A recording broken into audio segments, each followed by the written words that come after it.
Welcome to my YouTube channel.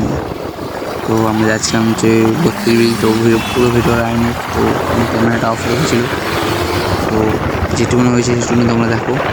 32 যাওয়ার আগেই ক্যামেরাটা স্টপ হয়ে গেছিলো। তো আমাদের যে ম্যানেজার রয়েছে দেখছো ভাই, অসাধারণ রিয়াকশান পাওয়া যাচ্ছিলো। তো একটা ক্লিপ খুলে গেছিলো, তাই কারণে ভিডিওটা ভালো করে হয়নি। তার মধ্যে C900 এসেছিলো, রানিং বেরিয়ে গেল। তোমরা দেখতে পাবে, পুরো ভিডিওটা দেখো। বেশিক্ষণ ভিডিও না, তো স্কিপ করবে না, পুরো ভিডিওটা দেখবে।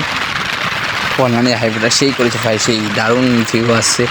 তো ভিডিওটা দেখো তোমরা। তাছাড়াও আমার ভিডিও ফোনের কোয়ালিটিটা এখন বেটার দিচ্ছে আগের চেয়ে। তা ওইটা আমার ফোন না, তো অন্য ফোন দিয়ে আমি ভিডিওটা করি। হ্যাঁ, সবসময় যখনই বেরাই একসাথে বেরাই, তো তাই ভিডিওটা অন্য ফোন দিয়ে করি। তো আমার ওই ফোন দিয়ে হয় না ভিডিওটা আরও ভালো করে। তো চেষ্টা করছি তোমার জন্য আরও ভালো করে ভিডিও করার। তো আমি তো বেশি টাইম পাই না। চলো, এরপরে আর বেশি কথা বলবো না, আর একটু টানবো। আর